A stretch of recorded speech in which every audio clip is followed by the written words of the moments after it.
வணக்கம் நண்பர்களே.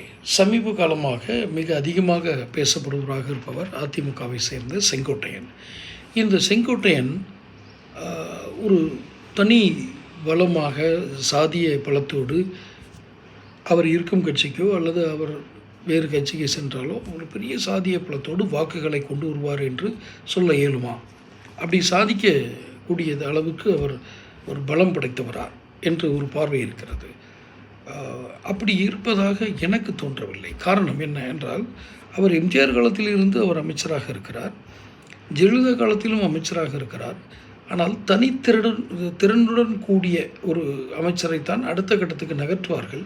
இவரிடம் விசுவாசம் இருக்கிறது, கொடுத்த பணியை செவ்வனே முடித்து கொடுக்கும் ஒரு உயரிய குணம் இருக்கிறது, உயரிய திறன் இருக்கிறது.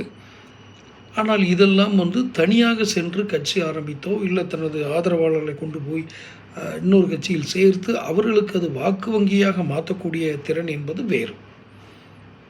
உதாரணத்துக்கு ஒரு நிறுவனத்தில் ஒருத்தர் வேலை செய்கிறாருன்னா இட்ஸ் எஃபிஷியன்ட்டு, எல்லா வகையிலையும் சின்சியராக இருப்பார், சொன்ன நேரத்துக்கு எல்லாம் பண்ணுவார், எல்லாம் எடுத்து கொடுப்பார், ரைட். ஆனால் அவரே நிறுவனம் ஆரம்பித்தா இந்த திறன் இருக்குமானா இருக்காது.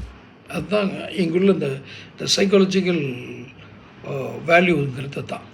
இந்த திறன் தெரியல அப்படின்னா என்னாகும்? தப்பு தப்பாக கணக்கு போட்டு தான் நிறைய பேர் தான் பெரிய ஒரு சக்தி வாய்ந்த மனிதனாக நினைத்து கொண்டு வெளியில் சென்று அது ஒரு விஷயங்களை குழப்பி அவரும் தாழ்ந்து அவருடைய விஷயங்களையும் தள்ளி விடுவார்கள். இதற்காகத்தான் நம்முடைய தலைவர்கள், அந்த மறைந்த தலைவர்கள் அந்தந்த உறுப்பினர்களை அந்தந்த இடத்தில் வைத்திருப்பார்கள். இது எடப்பாடி பழனிக்கு தெரியவில்லை. எடப்பாடி பழனிசாமி அவர்களுக்கு தெரியாமல் தான் ஏதோ ஒரு அவருக்கு அந்த கூட்டத்தை கட்டுப்படுத்தி ஒரு கட்டுக்குள் வைக்கக்கூடிய திறன் இல்லை. அதனால தான் நான் ஒரு 4-5 மாதங்களுக்கு முன்பே என்னுடைய சேனலில் போட்டு பேசாமல் அதிமுகவை கலைத்துருங்க அப்படின்னு. ஏன்னா இந்த வேலுமணி, அந்த மணி, இந்த மணி எல்லாம் போய் இவங்களுக்கெல்லாம் உட்காந்து பத்திரிகைகள் சேவகம் பண்ணுறது, அவங்க ஏதோ பெரிய ஒரு அரசியல் தந்திரங்கள்லாம் பண்ணுற மாதிரி, எடப்பாடி பழனிசாமிக்கு பெரிய திறன் இருக்குதுங்கிற மாதிரி தெரியல. அதனால் செங்கோட்டையன் போன்றவர்களையும் அதுபோல் நீங்கள் தவறு எடுத்துக்காதீங்க. அவரை போய் சட்டசபையில் சபாநாயகர் ரூமில் போய் உட்காந்துட்டாரா, உடனே அதுக்கு ஒரு 4 நாளாக ஓடிட்டுருக்கு. ஸோ இது மீடியாக்கள் பண்ணுற வேலை. மற்றபடி செங்கோட்டையனுக்கு தனி திறன் இருக்குது அப்படிங்கிறது நமக்கு தெரியலை. மீடியா வேறு ஏதோ ஒரு வேலை பண்ணிகிட்ருக்கு.